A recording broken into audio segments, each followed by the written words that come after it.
Well, good evening. Welcome to everybody here in the room and online on this sunny July evening. Thank you for being here at our meeting. We want to take a moment to welcome everybody, and I don't see any newcomers tonight other than our guest presenters. So, but let's do some introductions. My name is Valerie Chapman, and I'm the chair. Mark. Hi, Mark Elliott, and Vice Chair, and I live on Concord Road, I live on Riesling Road off of Concord. In the wine district, we call it. I forgot to say, I live on Evergreen, really, a block from the trolley trail. Maybe introduce the board first, so, yeah. Hey, Daniel Reedside, I'm the treasurer, and I live just off Park Avenue up by the Max Station. And I'm Wayne Potter, I'm the board member at large, and I live off of River Road, Skyway. Ben? Hi folks, my name is Ben Cheney, board member at large, and I live up on Briggs Street near the Max Station. All right, and Joseph? I'm Joseph Edge. I'm also a board member at large, and I live in the River Forest area. So let's start with folks in the room. Do we want to? I'm Brian, I live on Evergreen on 25th. I'm Bob Wilhan, and I'm back on the southeast Lori behind Roseville. Hi, I'm Catherine McMullen. I am your county clerk, and I live in Westland, but I am looking forward to getting to know the neighborhood better. And I'm Thelma Hagan Miller. I live on the corner of Southeast Southview and Southeast Westview, just south of Concord. Hey, Vanessa. Hi, Vanessa Dane Slagle. I live off of Southeast Hill Road near Wild Rose Court. Welcome. Linda. I'm Linda Seals and I live on Woodland Way, just south of Oak Grove Boulevard. Welcome. Baldwin. I'm Baldwin Vanderbile. I live on Neff Road, almost next to Stringfield Park.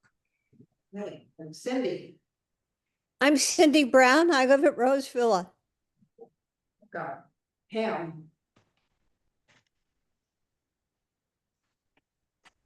I'm Pam Moran. I live at Roseville.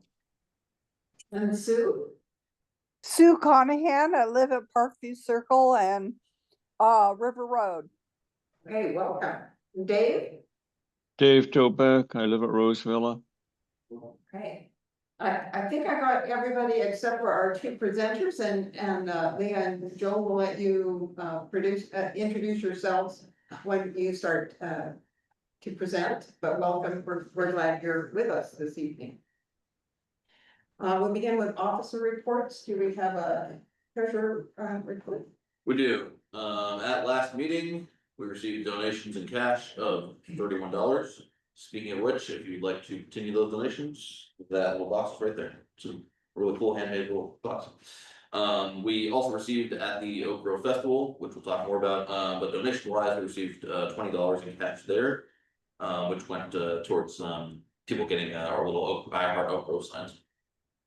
And we also received our annual reimbursement check from the county, which was, I believe, a record this year due to some extra county funds of $475, which leaves us with a grand total balance of $18.28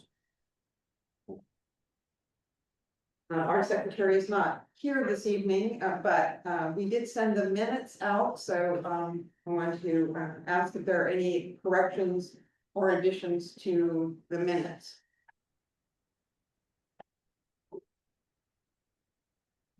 If there are no corrections or additions, then they will stand as they were sent out. A couple of things from the board that we wanted to share with you. One thing was that the board had an opportunity to have a visioning day that we had at Willamette View. Now, we helped us set that up so that we could have time to talk. So it gave us an opportunity for the board to get to know each other, all the board members, and thinking about how we go forward and what's important in the community, so I just wanted to let people know. And also, we, three of us were able to attend the Clackamas Community Involvement Leaders Gathering last evening with the Board of County Commissioners. And I don't know, maybe Mark or Dan, that was your first opportunity to go to one of those, but you have any impressions you'd like to share with the community? Yeah, it was kind of a really interesting gathering that was put together by the county, which I believe through the CCI, I think the Committee on Citizen Involvement, I believe that stands for. Kind of acting as a conduit between us as the CPOs, the county, and the Board of Commissioners. And so they gathered together representatives of all the CPOs, and then they had all 5 commissioners were there. And they had each county commissioner kind of seated at a different table. So like myself and Mark sat with actually our new appointee, Commissioner Helm. We got to kind of talk with the commissioners a little bit over some food, and then they sort of opened up the floor to all the different CPOs and just anyone who wanted to raise their hand and bring up issues that are of interest to their community. And I kind of learned that there's a very wide range of things in our county, because it ranges from here in Oak Grove, we have our things around economic development, McLaughlin corridor, and those sorts of things. Meanwhile, there are people in like the Mount Hood corridor whose concerns are all about emergency management, totally different things going on over there. So it's very interesting to hear from different parts of the county of what is going on in their corner of our area. So they all spoke, and then the commissioners then kind of responded. They took a lot of notes on what people were saying, and then they then gave some thoughts of their own on what they've been doing towards some of those items. So I think it was a productive evening, so it was very interesting. Mark, anything you would like to add? No, I think you captured it. All right, thank you. All right, moving on from that, we have Leah Johansson. I'm sorry, the person. Not yet. Okay, So that's like, yeah. Leah Johansson and Joel Howie, who are here from Clackamas County, and they are our main presenters tonight. And you should both be already co-hosts so that you can share your screens when you want to do that. So I'd like to invite you to introduce yourselves, and then they are going to present to us on the Kellogg Creek Restoration Project that is taking place on the east end of Oak Grove CPO by Thiessen Road. So, Okay, so what? thank You wanna you. go first, Leah? Yeah, I'll go first since I'm kind of at the upper portion of this segment that we're talking about. Leah Johansson, I'm an engineer with Clackamas Water Environment Services. I've been at West for about 17 years, so really excited to be working on this project. We've had a lot of issues in this area for a long time, so I'm excited to see this come to fruition and happy to share it with all of you tonight. Let me share my screen. All right, can you see West Yes. Upper Kellogg presentation? Perfect. Let me pull up my notes. So funny enough, my presentation is not about the Thiessen Road culvert, but this picture in the background is indeed the Thiessen Road culvert that Joel will be talking about next.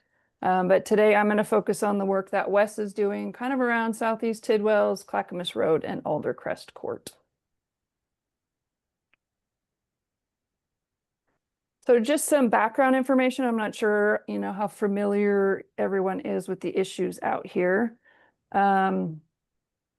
This map shows kind of 4 locations related to where we have flooding. There's this area 1 here. It's a small drainage ditch just off of Southeast Tidwells Road. The ditch in the inlet drain to drain this large wetland right here. And it's supposed to hit this little tiny field inlet. And then there's a 12-inch pipe under this blue line, and then it's supposed to get into this system in Clackamas Road. But what happens is so much water when under high flow events hit this inlet, it's chronically clogged. And so water ends up flowing through this gentleman's front yard and then ends up in Clackamas Road. So that's one part of the flooding issue. And then we have this other great inlet here where I've highlighted 2. And this drains this tributary that's on a steep hillside. So this tributary carries down a lot of rock, material, sediment, and that all collects at this funky grate right here. And under really, really high flows, it flows, there's like a driveway easement here. That also ends up at Southeast Clackamas Road. And then the last piece that I'll be talking about is item 3 and 4 here. These are private driveway culverts. Upper Kellogg kind of runs through here, hits this private driveway culvert, and it just backs up. It doesn't allow water to flow through, so this is really undersized. And then there's actually 3 small culverts at this driveway crossing here. So those are kind of the areas that Wes has been focusing on to help alleviate the drainage issues that we see at Clackamas Road. And then further downstream on this map is the Thiessen Road culvert, and that's the piece that Joel will talk about next. So here the map kind of flipped sideways. Over the years, Wes has completed a bunch of analysis and studies to kind of help us understand what's the source of the issue, what are the options that we have to fix it. And then most recently in 2022, we completed the Storm System Master Plan. And the Storm System Master Plan identified 10 large capital improvement projects, and 4 of those are located in this area. So we have location 1, which was kind of, again, this Tidwells area, and that's what we call the Clackamas Road Drainage Project. And so that will help alleviate the issues that we see in this Tidwells, Clackamas Road area. And then we have this other one here, Wildlife Estates, and that project was identified to help that funky drainage ditch here. And then Older Crest Court, which is really stream restoration from this property at Clackamas Road all the way down to these properties right here, which I'll get into the details of that. And then also the Thiessen Road culvert was identified as a project. And thankfully DTD, since it's their road and culvert, agreed to partner with West to address and work on that project.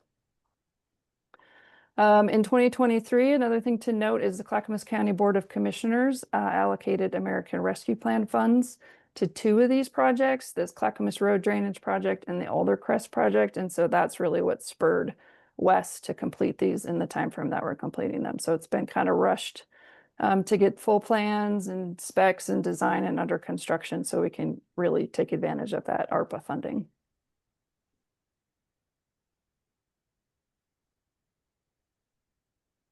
So this is a zoomed in schematic of the Clackamas Road project. You can see here's Tidwells Way. This is kind of what the plan was here, was to reroute that drainage ditch. So instead of going under Tidwells and hitting the inlet, we're rerouting it into this. There was a detention pond here, so we're rerouting it into a swale and utilizing this entire space. Wes acquired this property here for the project. Kind of reconnect it to its floodplain. We added a new gravel maintenance path along the backside to continue to allow pedestrians to walk from Clackamas Road to Tidwells. And then we're going to replace this field inlet with a bigger one just so we can maintain drainage from the backs of these 2 properties through this existing pipe here. And then they're going to build this vegetated wall that'll go between these 2 fences here. And so then all this water, rather than going this way towards Clackamas Road, will ultimately discharge into this much larger wetland upstream of Clackamas Road.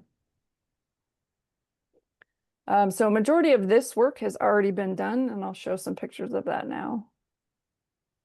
So here's just some pre-construction pictures. Here's the Tidwells ditch. This is the little bridge that goes over the creek at Tidwells. Here's that little tributary, and then here's that teeny tiny field inlet. Understandably why it gets clogged is just really small and lots of vegetation and leaves get clogged there. And this was the detention pond, completely underutilized from our perspective. And so we just felt this was a good opportunity to rework this area into something that was more functional. Here's some pictures from construction. This is the regrading of the pond. And then this is Tidwells over here. You can see this is the new channel that comes through here. This larger riprap is where the outfall, the stormwater outfall from the development up at Tidwell's.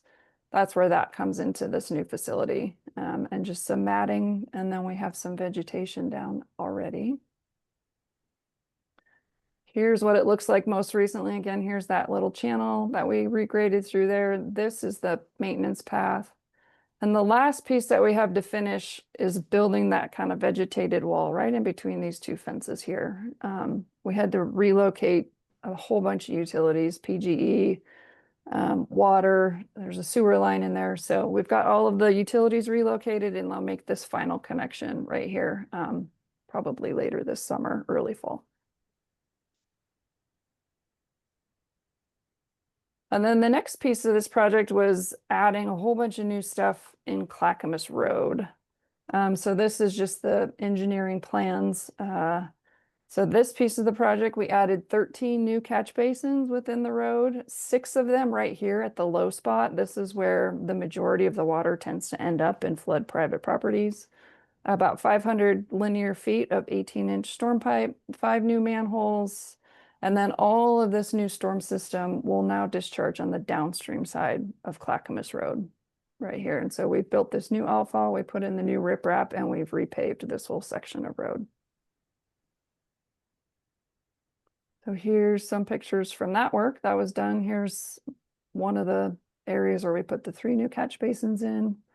And then we partnered with DTD to be able to pave the full width of this road. So that was a good project.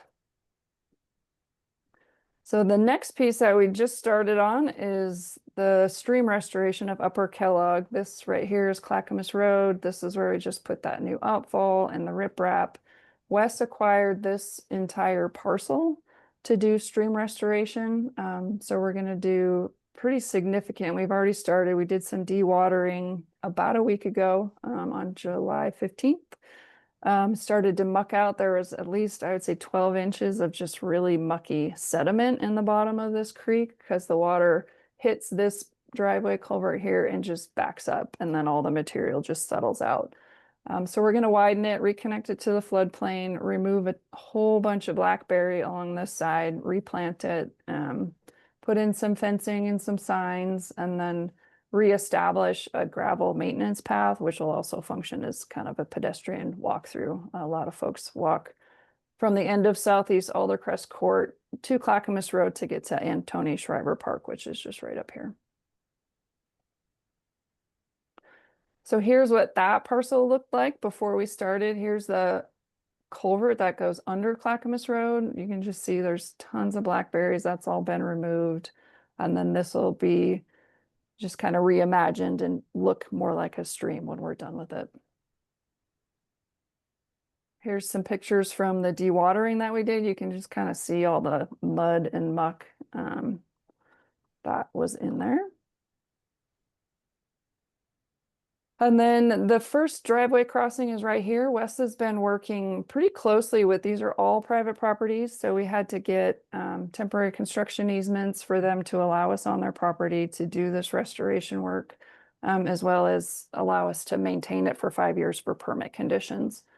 So we'll replace this driveway culvert, this is called culvert 3, with a larger 3-sided box culvert. So it'll be open on the bottom, and that'll allow us to create a wider stream channel and allow water to flow through here. And then we'll do some replanting with some native plants. There's an existing detention pond here that was put in as part of a lot subdivision or a lot splitting. And again, it's kind of underutilized. So we're going to move the connection to the creek here and allow the creek under high flow conditions to back up and utilize this space here to hopefully help with some of the flooding again that occurs in this area. There was an existing unnecessary culvert on this gentleman's property, and he's willing to let us take that out. So that'll really help with some of the backwater, restore the channel. And then this culvert crossing currently is 3 small undersized pipes. So we'll take those out and again replace it with a much larger 3-sided box culvert, restore the creek, and then just do some additional creek restoration and create an alcove right here.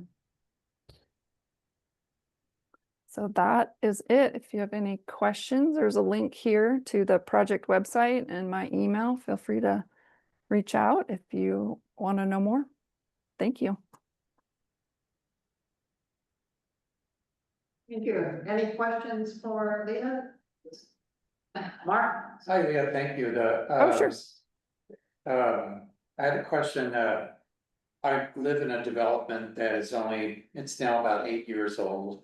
When the initial development was put in and the detention pond was put in, we fought for about 3 years to keep invasive plants out, like the Japanese knotweed Yeah. and tree of heaven. So my question, I guess, is I hear that you're gonna be maintaining these properties for about 5 years. So I see these invasive property, plants often show up in these when we, move the dirt around. So just wanted Right. to ask you about how that's being handled.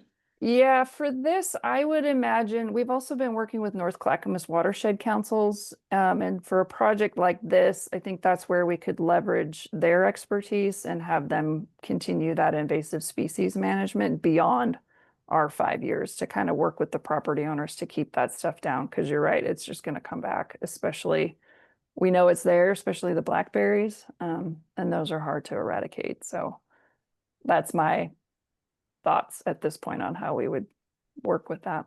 Yep. Ben, you had a question? Yeah, thanks for the presentation for the project generally. Kind of related to that last comment, I'm curious, does CES partner with any sort of organizations to like help coordinate volunteer cleanups or kind of, volunteer type of activities? And if so, how would people get involved? We do. Generally, my coworker Gail Shalom has done a lot of the education and outreach. We tend to partner with Solve, and we've done like cleanups. She's working on the Three Creeks restoration. I know we've done a lot of cleanups down there. And we also have some river health grants. So she gives out grants to do restoration like in neighborhoods and stuff like that. So if there's HOAs that have creeks in them where they can do an uplift or do some invasive management, the river health grants are a good way to go as well to seek funding. Very cool. Thank you. Yep. Other questions? Wayne? I'm curious about what are the sources for funding for these improvements, state, county, federal? So the surface water projects are funded entirely by rates. So when you get your bill, I don't know if all of you pay West stormwater fees, but it's the West stormwater fee that funds these projects, which is separate from the West sewer fee. You went up? Okay. Well, thank you, Leah. Yeah, you're welcome. Let me Joel. stop share. Good evening. I'm Joel Howie with the Clackamas County Department of Transportation and Development. I will share my screen here.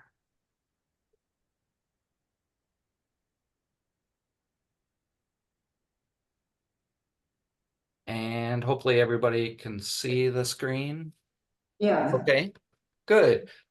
So I am a civil engineering supervisor with our capital projects group. And as Leah mentioned, the Thiessen Road culvert at Kellogg Creek is a collaboration between WES and DTD. It was envisioned from WES, but since Thiessen Road is kind of the maintenance jurisdiction of DTD, we thought we would take the project over.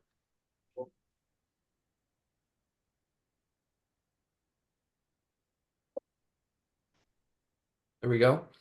So we're sharing the same pictures. So this is an outfall from stormwater, but this is the existing culvert that's here. So Kellogg Creek flows through an undersized culvert and causes the creek to back up and deposit sediment downstream. And I'll show that a little bit later here.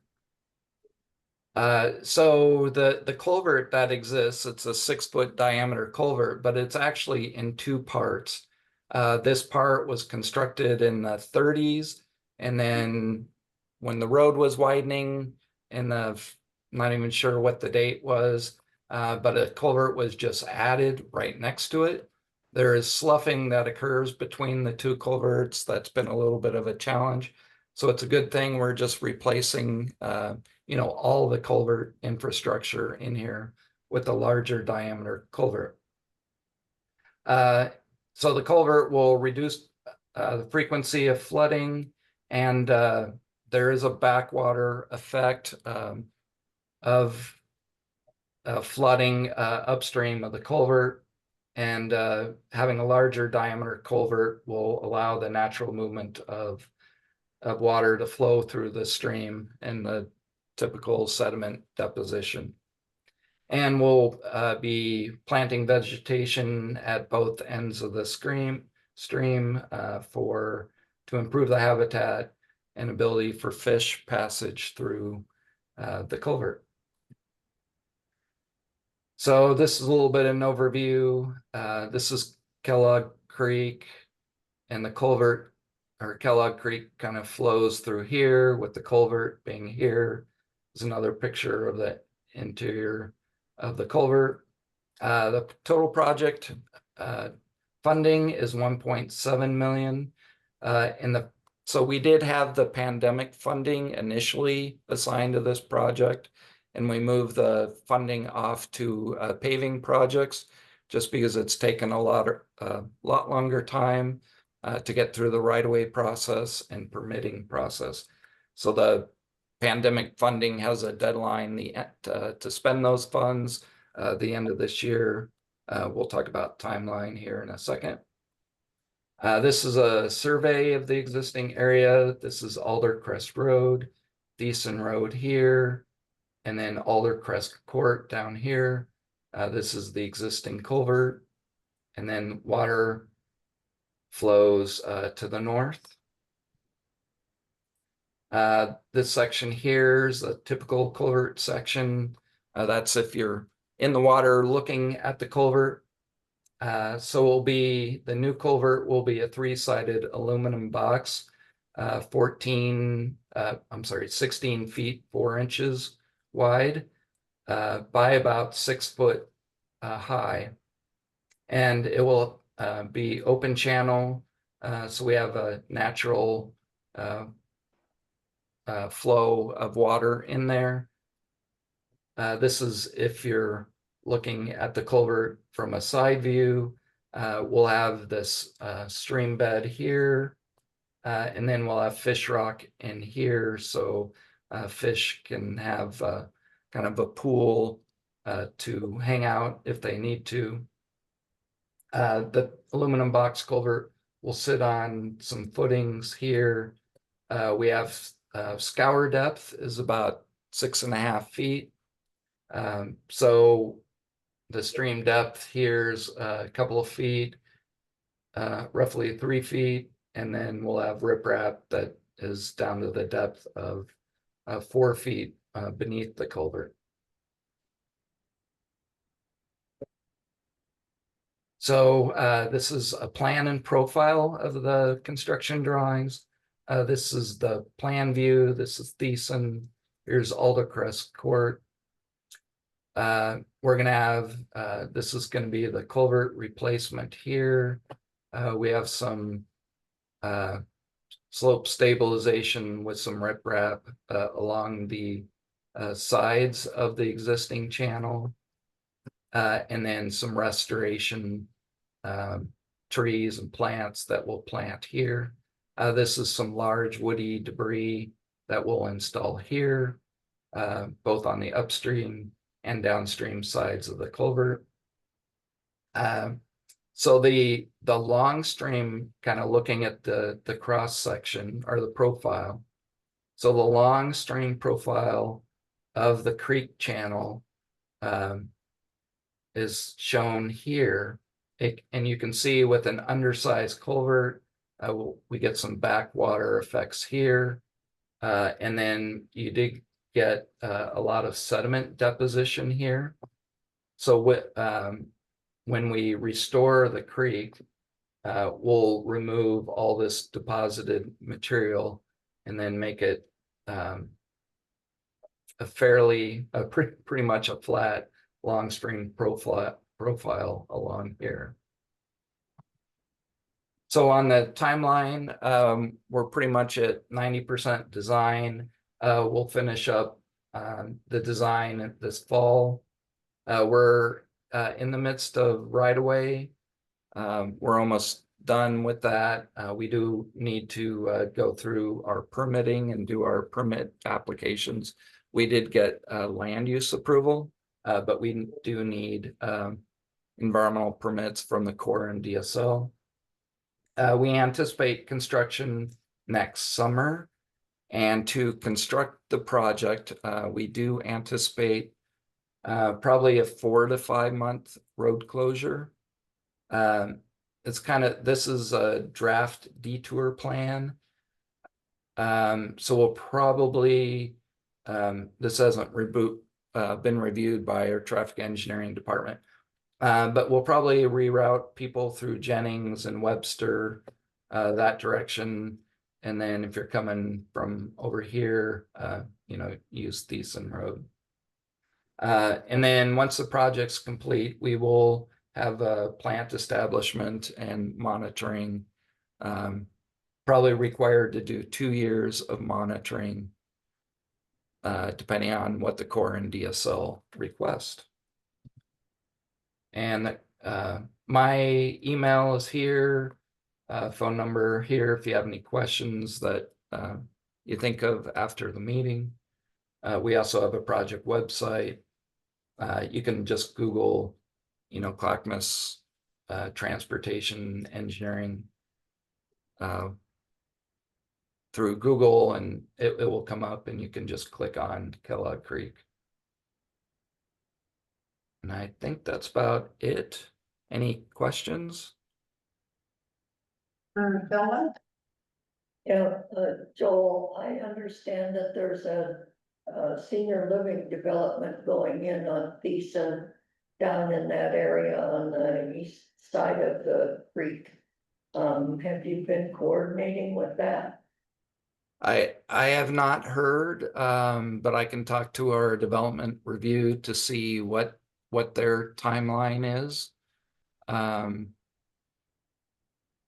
But no, I haven't coordinated with them on that or seen what their timeline is for their construction. So the other question is, where are the fish coming from?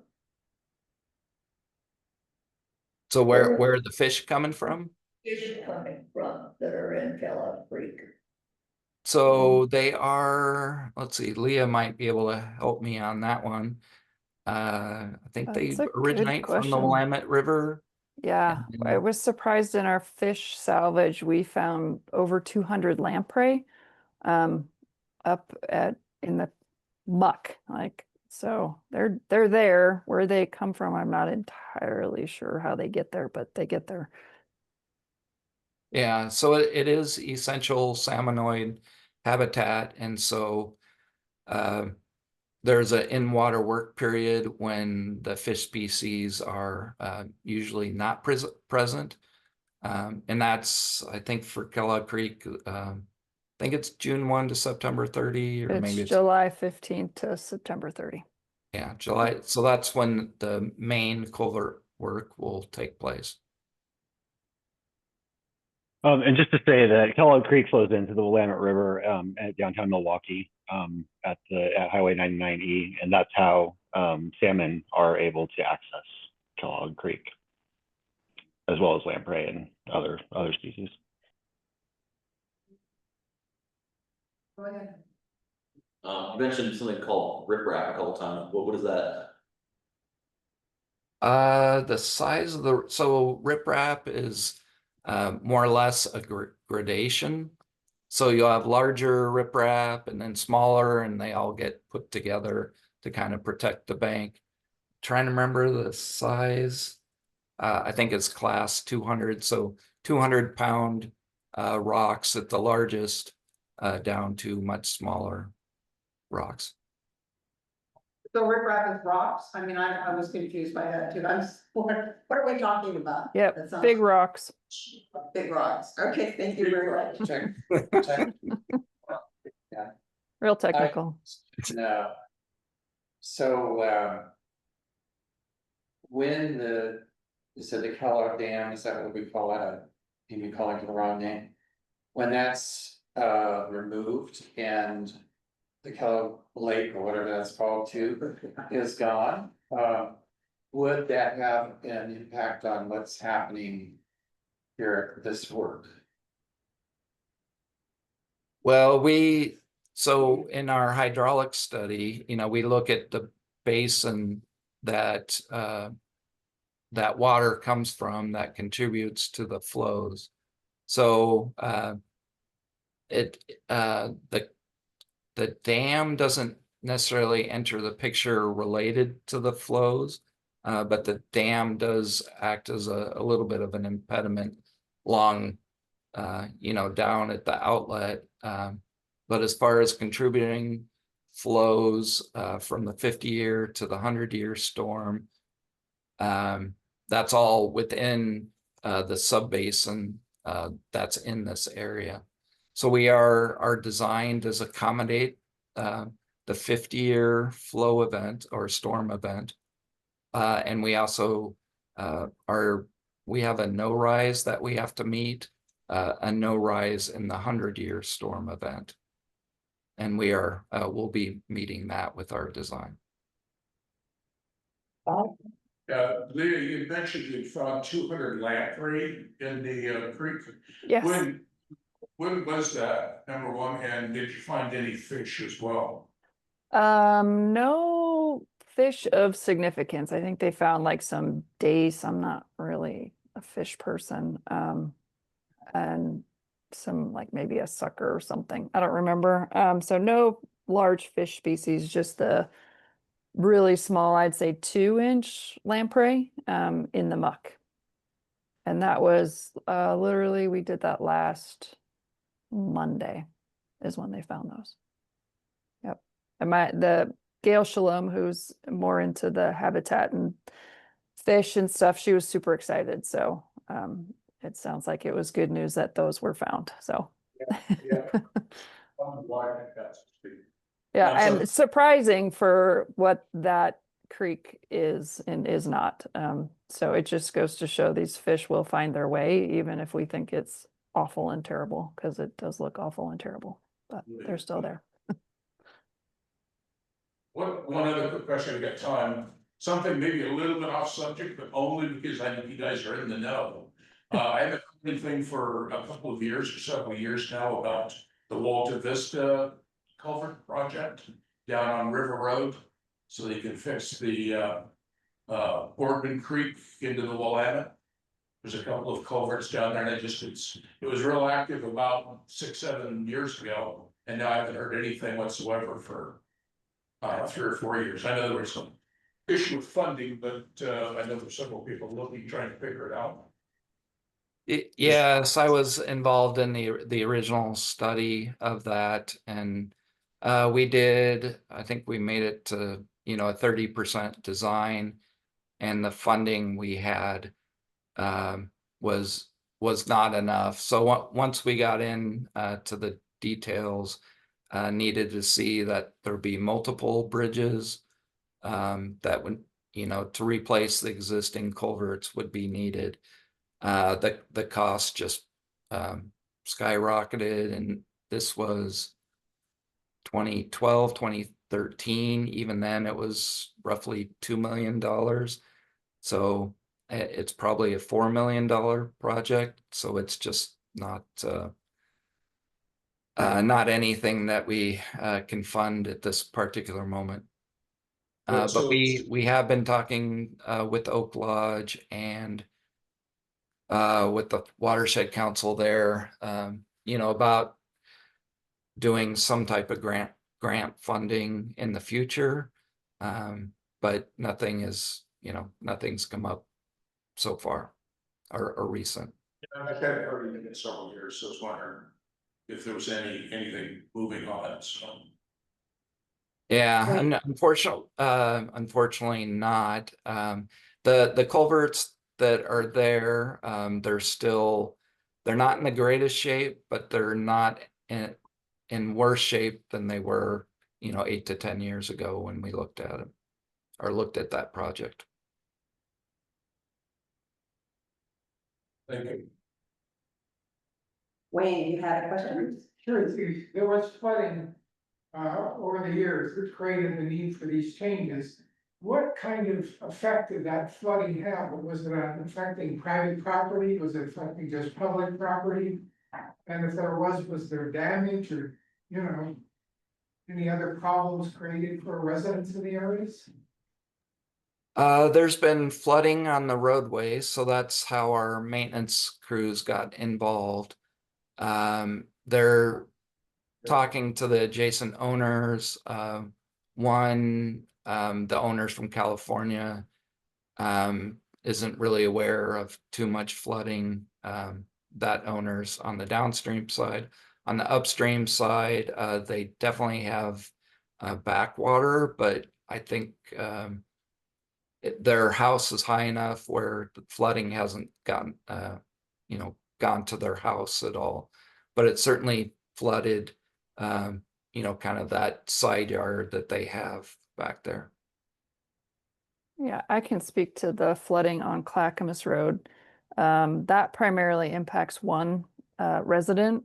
Her house sits definitely the lowest spot in the road. I think other houses were maybe built after hers and were up a little bit higher. So she's had like crawl space flooding. And then I think she's the only one that's had it in her house. The others, it's just been like through their side yards and just really nuisance flooding on Clackamas Road. And again, a lot of it has to do with the undersized culverts backing up Upper Kellogg, and then that just doesn't allow the entire system to drain.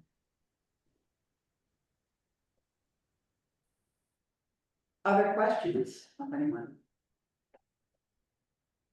Well, thank you for your presentation tonight. It's always good to hear what's going on around the Oak Grove area and the various projects. And so we're glad when projects can be done, the culverts can be changed. And so thank you for coming in to share the work that you're doing. We appreciate it. Thank you. Thanks for having me. Okay, so we're going to move to Blue Art. Joseph? Thank you, Valerie. Yes, I do have a couple things to show today. There's, I don't have any, formal reports prepared, but I do have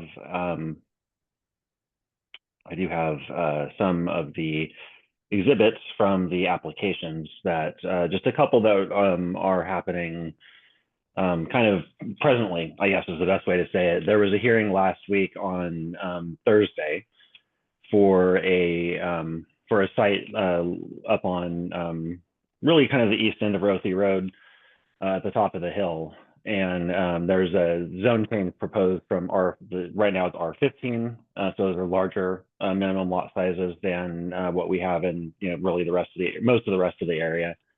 And then the zone change proposed was to R10, which kind of brings it in line with a lot of the rest of the zoning in the area, if that were approved. And then ultimately what they're trying to get approved with that is a 44 lot subdivision and planned unit development. And so we can look at some site plans for that.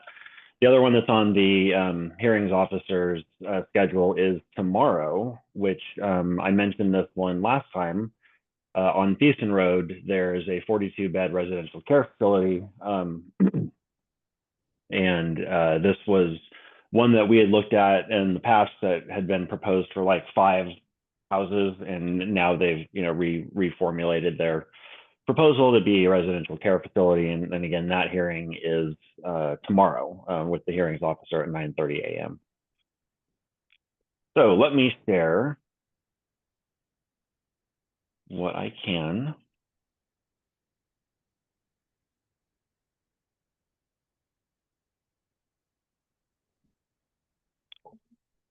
So we will start with.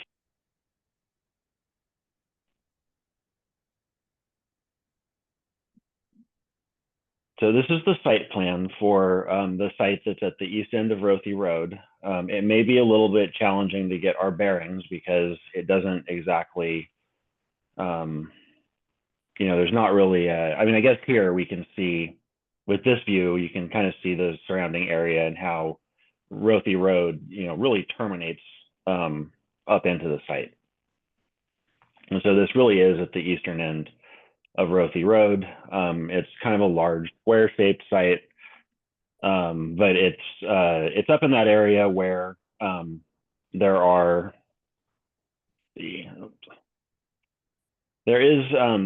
some what are called protected resource lands on the comprehensive, as per the comprehensive plan as designations up at the top of the ridge. It's a little ambiguous, like exactly what the protected resources are. That's for some reason that's a little subjective. And we've kind of fought this battle with the hearings officer before. But in any event, the open space does need to be protected.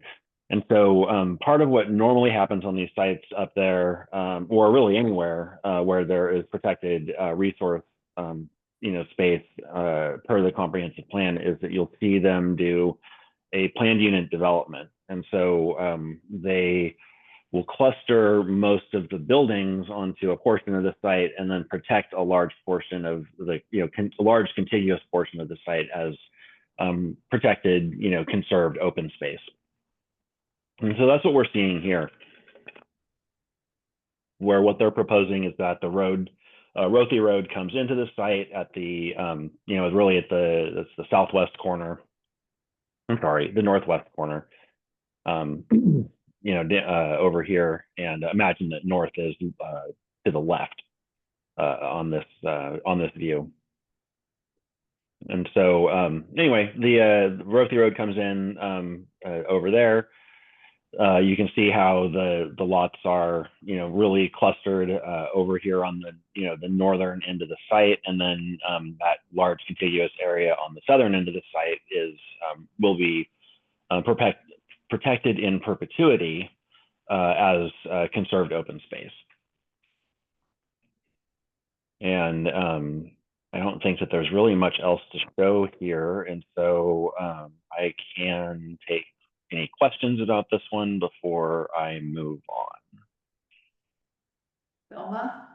Yeah, Joseph, this property, my institutional memory tells me that this is the same piece of property that at one time, many, many years ago, was owned by the school district. And they sold it to a person that was going to develop it. But the neighbors in the area up there raised such a fuss over the density of the development that it got put aside. So have we heard any ruckus?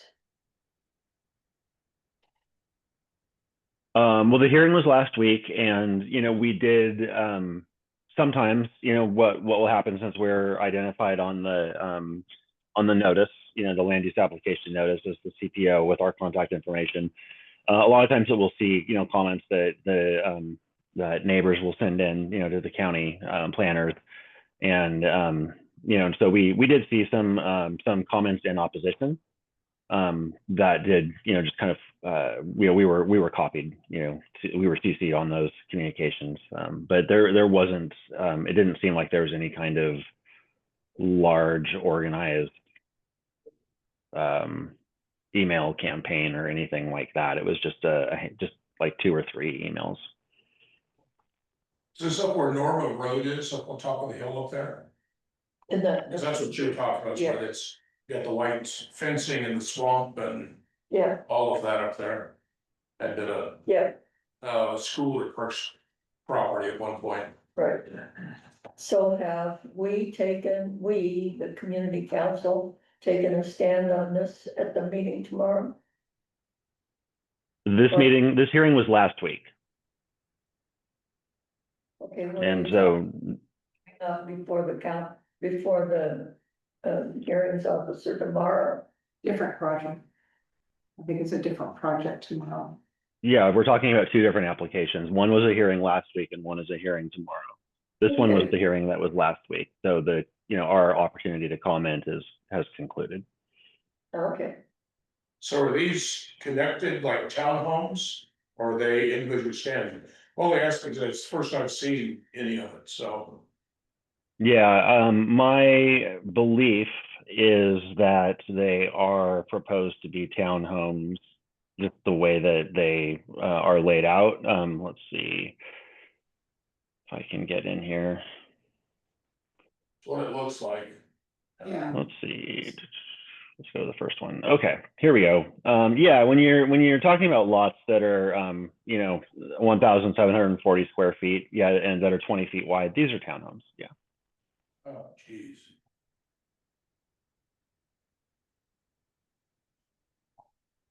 They think that that fits in that neighborhood up there? That's actually a very nice area, so larger homes, and there's even some very large properties on those homes up there. You know, some of those streets and those people got half acre lots, maybe. Definitely don't have townhomes and crammed in there, and if you know anybody who lives in the area up there, that Norma Road development, which is just the other side of the swampy area, is known for being one of the worst developments in Clackamas County, so. The neighborhood's definitely not very happy about that, so I know Telma's heard about it, because I definitely have. And same thing, it's a bunch of small houses stuck next to each other. Yeah, Yeah, I mean, what this allows for is, more contiguous open space protected, on the site versus a more traditional layout. But yeah, this is certainly allowed by code. This is not something that they're not allowed to do. This isn't anything unusual per the code, I will say. So it's R yeah. 1510, I realize they got to a planned unit development, but still, they're using the open space to cover for the square footage. Well, it averages out, and that's what the code prescribes. 21-foot wide lots. Are there even gonna be garages on these places? Are we gonna do carports like they did down on Webster on that corner lot there? I have no idea. That's not really part of the review. I mean, this is a subdivision plan, so this is really about lot layout. It's not really about the site design. Or, individual sites designs. Well, I would say I'm a little disappointed in it with what it is and where it is. And definitely gonna affect property values up there. I would argue, against that.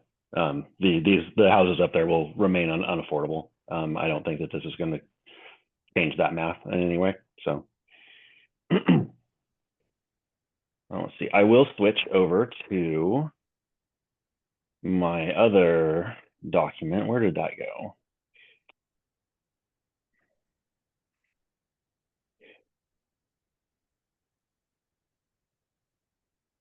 I don't want to take too much more of everybody's time.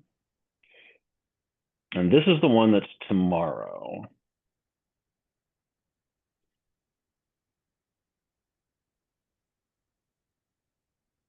Did they get an approval on that one, Joseph, when it was last week? The hearings officer always takes like 3 weeks to make a decision. Thank you. So it'll be a while. Is this right, or no, I wanted the other one. Sorry about that. Let me try this again.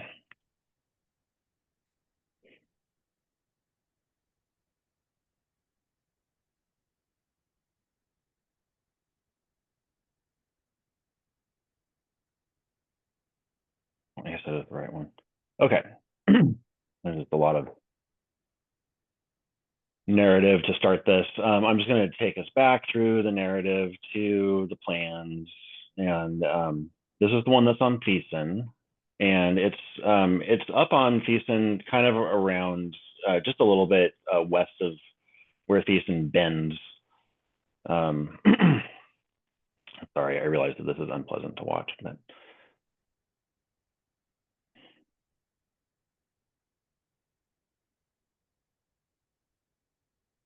unfortunately is how I have to navigate through the Zoom interface with this kind of document.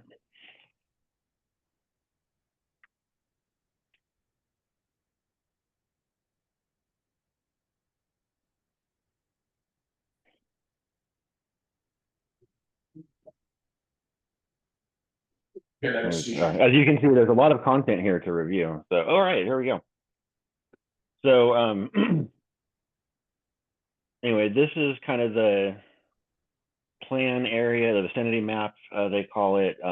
So you can see, like I was saying, the bend in Thiessen, and we were just talking about, you know, where you can see where the Kellogg Creek is, and so you can see where the kind of the project area was that we were just hearing about from Joel and Leah.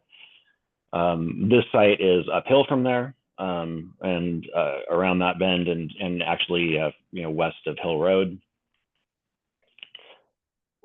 And this is what is there now, overlaid with overlaid by what's being proposed. So you can see that there's one house there right now, and they're proposing to put a larger structure there. And this is for that, I believe it was a 40-some bed facility, care facility, 42 bed.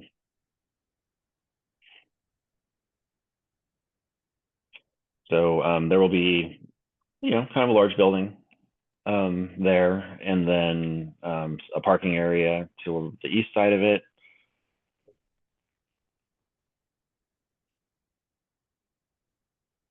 And that's kind of all there really is to talk about.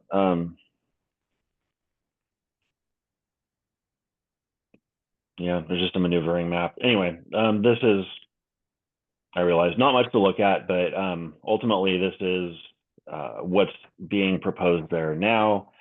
And, you know, again, before we get too excited about anything, I think it's important to know that they've had, you know, at least one other land use approval for development on this site that they chose, you know, to forego in favor of pursuing this one. And so it's, you know, this is, the land use approvals are relatively early in the process of a development coming to fruition. And so it's important to know that although we see these come in, sometimes they come in and then they sit there and then nothing happens and then they expire.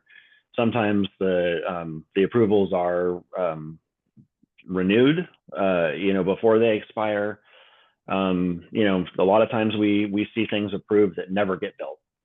And so, you know, I'm not saying that this won't get built, but this site has a history of seeking approvals for things that don't ultimately get built. I'll respond. Oh, go ahead. It's either 2 or 3 acres. I can't remember. This was for sale for about a year or two. And it's either 2 or 3 acres. The only thing I would question is, well, actually a couple of them, after taking care of my mom for 7 years, living in assisted living and care facilities. That's a terrible place for one when you get a little bit of weather, because it's gray. You can't really get up there without going up or down big hills, so could be interesting. But the traffic right there, I can't remember if the stop sign is just before or just after. I think it's just after. So entrance and egress out of there might be a little bit tricky. Because there is a lot of traffic on Thiessen, believe it or not. Oh, I mean, yeah, that's, there is a lot of traffic up there. So yeah, here's the vicinity map again, just to kind of show, you know, you are probably, the driveway here is probably in the influence area of that stop sign at Hill Road. Yeah. Just beyond coming up there, so that would be too bad, at least if you go slow right there, but. Yeah, it might be far enough that it's not really a problem, but at certain times of day, it certainly could be. Yeah, absolutely. Well, I seem to remember that piece of property has some pretty steep terrain. And that building's gonna have to be on a flat piece of land, so I'm curious how they're gonna deal with that, elevation change from north to south. Does it drop off? Yeah. So, I mean, you can see it slopes a bit, but It there's so many trees you can't really see back there very well. Yeah, there, the property right next to it, was for sale. Yeah. 3 or 4 years ago, I had a chance to look at it, so I looked at that property and it falls pretty. It's right there, yeah. Yeah, There's another one right next to it, right now that's for sale too, it's probably because of this, I would think. yeah, It just came up recently. yeah, so a lot of dirt to move.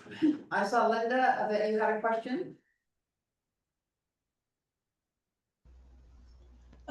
Yes, one of my questions I think was answered by what the gentleman before, that I was going to ask about how many acres. He said 2 to 3 acres. 1.25. 1.25. Okay, and then it looks like it's possibly fairly close across the street from I think it's a Presbyterian church. It's down the street a little ways. Down the street a little ways, okay. Yeah, it's not across the street from it. Okay, thank you. Other questions or comments for Joseph on these? Well, thank you, Joseph, for keeping us updated and on what's going on. Yep, we've had a little bit more pickup in activity than we've seen kind of over the course of the pandemic. So yeah, there was a couple things to talk about today. We don't often get 2 hearings about projects, and 2 hearings before the hearings officer about projects in our area, like on back-to-back weeks. That's been a long time since anything like that's happened. Well, all right, so we'll move to some committee reports. So let's start with a report about the Oak Grove Festival, and Mark, since you were part of the overall planning, and then also Ben will do a report for the Oak Grove booth part of it, but. So I understand we had a festival. Yeah, so thank you for all those who came out, and I hope you guys enjoyed it. I would say that, it was a big success this year. I'm always grateful that there are no incidents, no one gets harmed, no one was injured, we didn't have to call the police, we didn't have to call an ambulance. That's always a concern, that it's a really safe event, So I'm happy to report that it was a safe event, as much as I'm aware of. We had over 107 vendors, 14 food trucks, plethora of food. If anybody went away hungry, I don't know, I don't think I can help you. So there were a lot of choices. We had what else can I tell you? Had a lot of good entertainment. We don't really have a complete feel for how many people were there, but it sure seemed a lot. We would say probably similar to what we've had in previous years. This year, we did a little something different by putting some of the booths down the center of the street. And a lot of people loved that. They felt it had more of kind of a farmer's market kind of feel to it versus what I would call a mall feel, where you've got people on either side and just this huge area for everybody to walk through. So it felt a little bit more condensed, but we had a lot of really good feedback from people about that. We are always gonna look for ways to improve the festival. One of the things we always hear is that people don't know that there's music back behind Awakening Coffee. They don't know that's where alcohol and beer is served. So even though we had a 15-foot flyer that said music this way, still people had difficulty knowing where it is if they haven't been before. So, those are all things that we just have to improve on, so people really know that those things are happening. Even still, we have very good participation. There were a couple of different county organizations that were there. Catherine McMullen was there with her booth. We also had from the Department of Transportation and Development had a group that was had little go-karts for little kids to drive around in. to learn about public safety and safety on the streets. So I think it was a great event. We had great feedback and always room for improvement. And we always love to hear from folks what they think and what they would like to see in the future. So you can always reach out to hdog.org, where that's Historic Downtown Oak Grove, who is the sponsor of this program. If you have any input, you can always leave a comment there or email the link that's on the website there. So that's it. Thank you. Ben, do you want to update us on the Oak Grove Community Council's? Sure. Let me just share something real quick here. Yeah, so big thanks to all the volunteers that helped with our Oak Grove Community Council booth. That's including Daniel, Wayne, Tina, Kirk, Jane, and Joyce all helped out at one point or another. There we are. And it was it was great. We had at least 2 people at the booth at all times, and plenty of capacity for folks to go check out around the rest of the fair. So again, big thanks to everyone who was there for our booth, and also a big thanks to Eleanor and Mark and all the folks that were volunteering with Oak Grove, the historic downtown Oak Grove.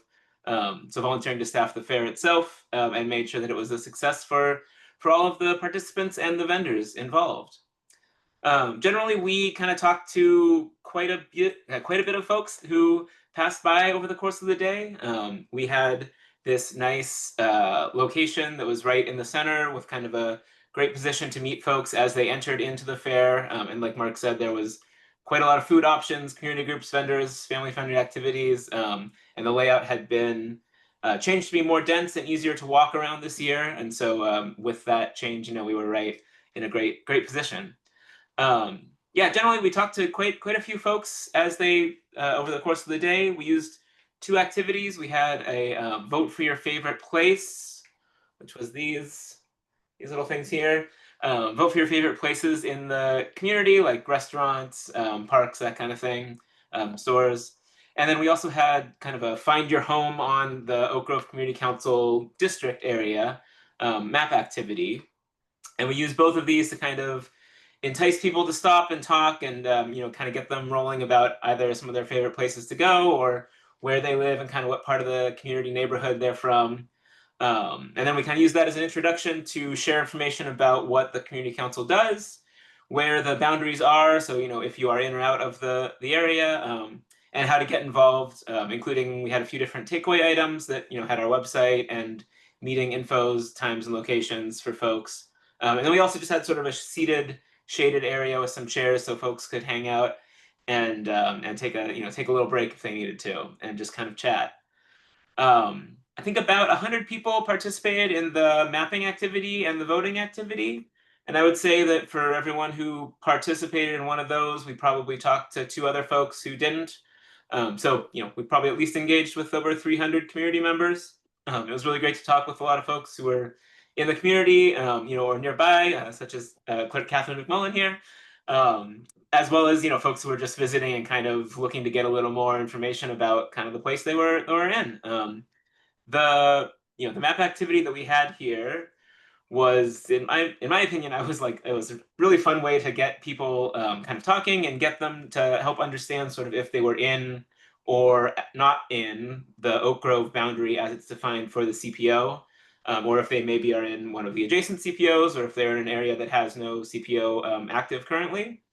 We also had on the side there information from our website about the kind of mission and services that the Oak Grove Community Council provides, and some of the other sort of background information like the ever popular, but my post office address says that I live in Milwaukee, or I live in Portland, or I live nowhere topic. So a little background about that and how that might differ from what the CPO considers to be Oak Grove. Overall, I personally had a great time talking with folks that came by, and I hope that the other volunteers and visitors enjoyed it as well. For the voting portion of the day's activities, we, like I said, got over 100 votes for over 40 different local places and businesses, and so we are preparing certificates for the winners, and we will be announcing those top vote getters at the next Oak Grove Community Council meeting. I think that's Thank about you. all I've got. Thank you. Thank you for spearing it up, heading it up for our group this year and for a very nice presentation. I can tell you know something about technology. Wonderful, thank you. So other reports, you have a park report. We have a comment from. Oh, Ellen. Yeah, we had, at one time, I counted 25 bicycles in the bike corral with the Friends of the Trolley Trail. And, we shared our booth with the people from Jennings Lodge because there weren't any more spaces for them to have. And, so that worked out really well. And Mark's already heard my complaints, so I don't have to issue them publicly here. He's gonna take care of them for next year, but I thought it was a great festival. I thought, I didn't hear a single complaint. I take that back. This is the first time since I turned the CIA newsletter over to Raymond Rendelman. This is the first time the public has had access to me. So they came to me and told me how glad they were that Raymond was doing the newsletter, and then they issued their complaints. So Raymond and I are having lunch sometime soon to talk about what the difference between what I did and what he's done. So that came out of the festival. Whoever ordered the weather did. Oh, yes, I ordered that only early January. It's more, found out just, yeah. We're very grateful that the Friends do that because, there's a lot of bicycles coming through that area. And with 5,000+ people, bicycles and people, don't always mix too well. So having that crowd really helped to, people slow down and also give them an opportunity to park their cars safely or their bicycles safely and participate in the festival. So that's always really appreciated. Well, good, great festival, yes, ditto to everything that, positive things people have said. So shall we move on to park? Yeah, so just an update for the Parks District. Let's see. You're probably gonna be seeing a notice about save the date for the grand opening of the park and library and community center, October 18th. That was just issued by the, I put my hands down, I shouldn't cross my arms like that.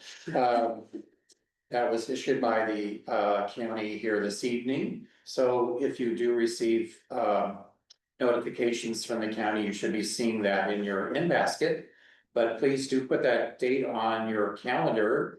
There's going to be a lot more coming up about that. And the community council and many other groups will be participating in that opening event on the 18th. That's Saturday. 11 o'clock to 2 p.m. But it's hard to keep people out of a park, right? So we'll be there all day. So that's one thing. The other is that the naming of the park is an ongoing process that started, probably April or so. I'm on the district advisor committee, and so the Parks District put together a new process to name parks, and that was important to do because we needed to name this one. And so that process was approved through the Board of County Commissioners, and a naming committee was put together by the Parks District to review comments or ideas from the public about what they'd like to name the park. So my understanding is there was over 100 entries that were submitted by the citizens of the district, and those were reviewed by this naming committee. So the naming committee met in May, and in our May meeting, we voted for Ben Cox to be our representative to that committee. So the committee did meet and did come up with a recommendation that was then submitted to the Board of County Commissioners at a meeting of the board issues meeting on July 22nd. What did that have been like? What was that? Yesterday? Yeah. Yesterday? Yeah. Okay, 23rd, okay, yes. Okay, so that there was, in addition to, during that period, there was a lot of some folks offered their comments and concerns about the name. The name has not been formally announced to the public. And so the Board of County Commissioners felt it was important to get some additional feedback from the public. So they have issued this evening a notice to the public that we have the opportunity to vote on our preferred name for the park. There are 8 names that are being put forward, and I'm not gonna read them off, but then the one that was submitted by or approved or was recommended by the naming committee was what is in that list. And so I think we're gonna put in the chat, the link that where you can vote for your preferred name. So yes, we did post this on our Facebook page this afternoon. So you were able to see that link. Also, our Parks District did send out a Facebook post with the same information this evening. The important thing to know is, first, we want your input. Second is you have to do this by Monday. So there's a very short period of time to actually participate in this. The Board of County Commissioners will be meeting on July 30th to make a final decision. So we want your input. So I have a question. I thought that they put together a committee and that we nominated someone. And that the naming committee was gonna come up with the name. I thought that was the process. Right, and that is what they did do. So how did we end up with another step? Well, as I put that question to Director Sally Kia. This is what was Kia wrote to the District Advisory Committee this afternoon. She said, please take note of the poll being conducted to name the new park and community center at Concord. The name selected by the NCPRD Naming Committee was Concord Park and Community Center. The Board of Directors, after some people complained, that's our, I'm sorry. The name was selected, decided to return the question to the public through a time-sensitive survey, and here are the names, yeah. So, yeah. Why did they send it back? I mean, I'm confused. No, it was returned, the Board of County Commissioners had the opportunity to vote on it. Or they could decide not to do anything, and I think what I was told by Paul Savas last night was that they decided that was important enough to send back to the public to ask them for their input. So that's what I understand. Okay, I guess I'm confused about why, it just seems like, you ask the committee to do something. And then they do something and they send it to the county commissioners. And then the county commissioners don't accept what the work of the committee was. The last I had heard a couple of months ago was that they had changed their mind, they were not gonna name it for a while, and it was just kind of getting disabled. Well, it was important to get a name because they need to make a sign, so people know what it is. And so that was the urgency of coming up with a name, because there's letterhead, not only the sign out front, but there's letterhead for all of everything that related to it. The third graders was temper paint. Yeah, We're supposed to pay for it, go to town. yeah, so there is a urgency to that. And the recommendation from the committee then? The recommendation was, let me look that over again. The recommendation from the naming committee was Concord Park and community center. Which. It's on Concord Street and it's in the school that Yeah, has made yeah. Concord for 75 years. That was like, it's gonna be Concord regardless. of Yeah, what we there's name a it. lot of history about that Yeah, site. And Concord is very much a part of, integral part of that, yeah. Donna, you had a question or comment? Yeah, the reason that it got extended is because there were many citizens in the community that contacted the county commissioners by email when they found out that the process was going to be decided upon at an issues meeting, which the public is not allowed to talk at. So they wanted to be able to give input. That's why the commissioners extended the time frame. Well, extending the time frame and changing the process, I mean, there's. No, the public wanted to have a say to the commissioners in this whole thing. And they didn't because it went directly from the committee to the commissioners without going into the public. So they got many emails asking that it be allowed to have public input.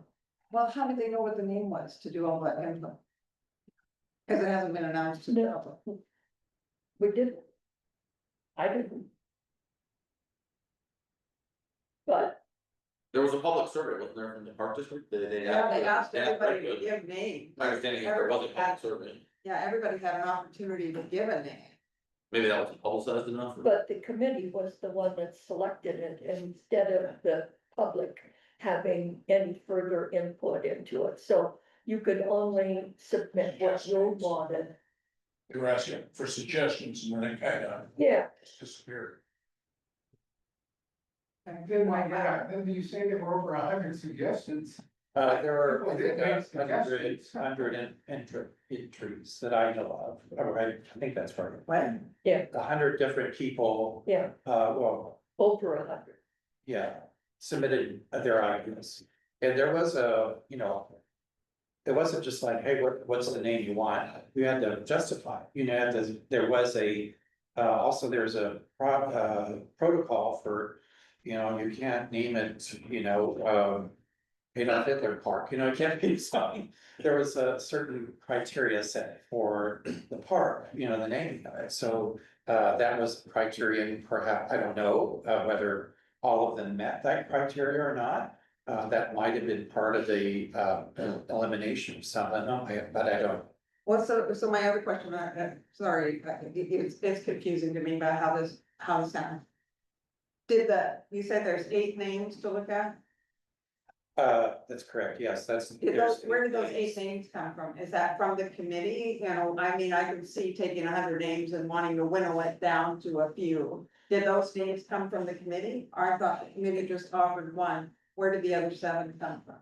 I don't know where they came from, if they were part of that original 100. I really don't know. This is pretty new, so I don't really have information on where these names came from. I think, I'm sorry, I've just been involved in things in the county where citizens are asked to volunteer to do something, they do it, and then it gets changed at the last minute because a few people don't like it, or they hear about something ahead of time and nobody else does, and it feels wrong.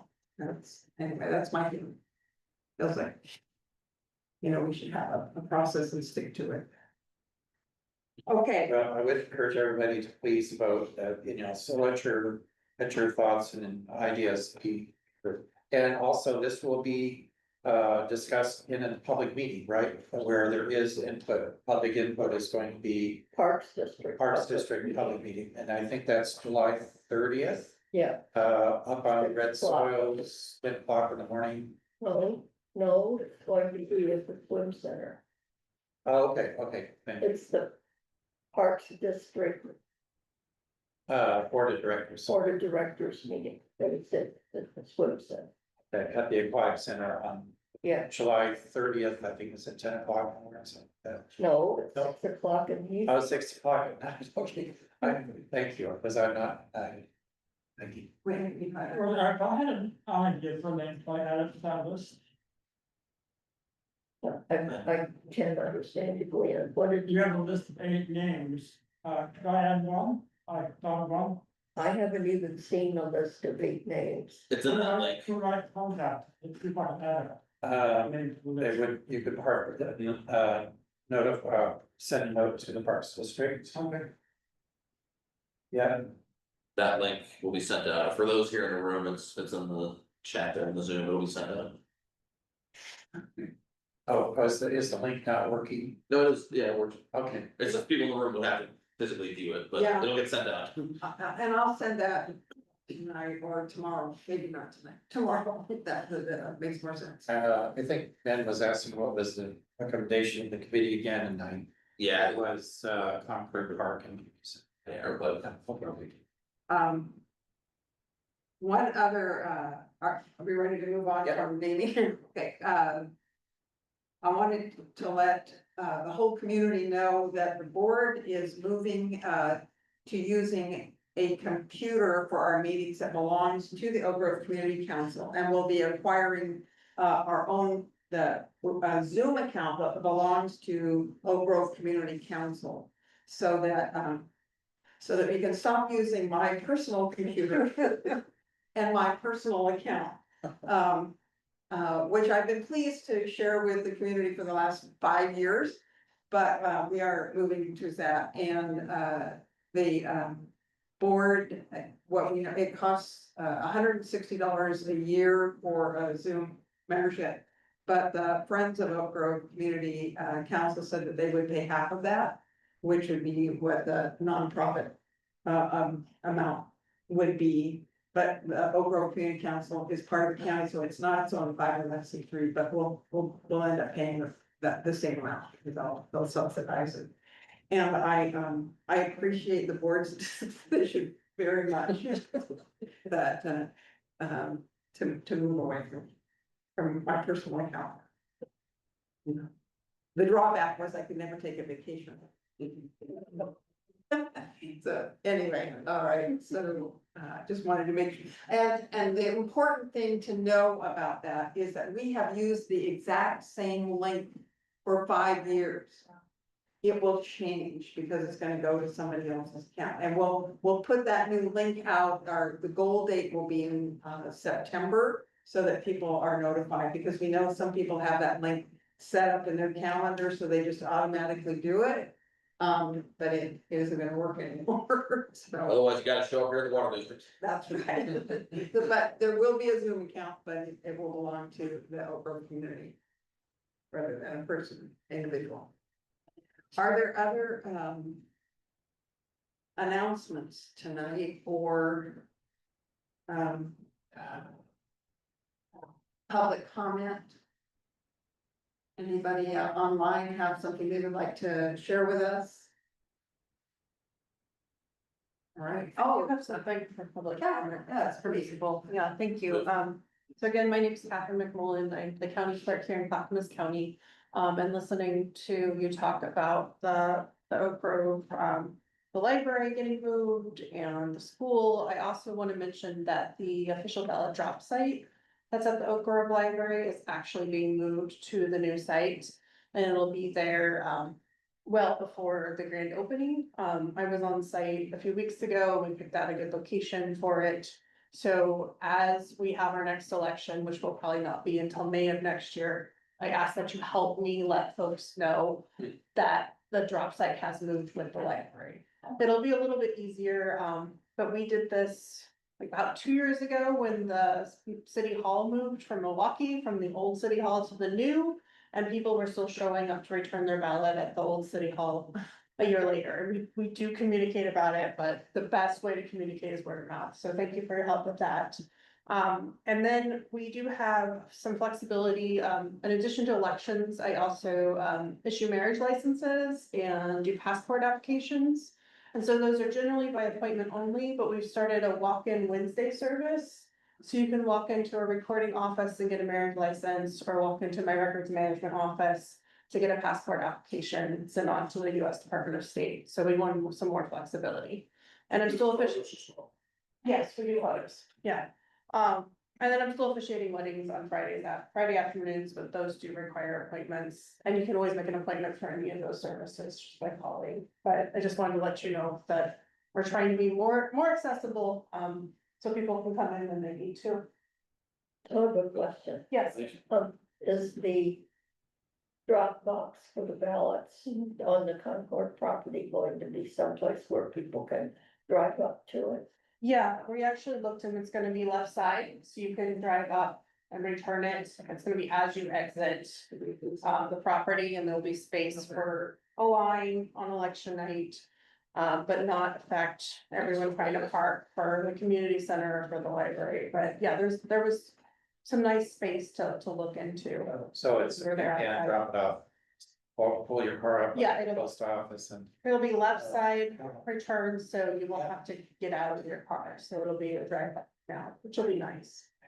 Cause that's not the way it is now. No, it's not the way it is there, yeah. Thanks for all you do. Anything else, for the good of the order or comments? We could leave early, I suppose. Do we know who's gonna be next month? We're still working. Okay. I have not heard that. Okay. So I hate to put something out that I don't know. I haven't Okay. ever looked down yet, but I think so as soon as we know what we're doing next. If it works out, it'll be a good conversation. Yeah, it will be a good conversation. We'll just say that for now. All right, well. Let's adjourn. Our next, our next meeting will be on August the 27th. And the next board meeting will be on September 8th. So thank you to everybody for being here tonight. And I think with that, we can adjourn the meeting and stop recording. And thank you, Daniel, for being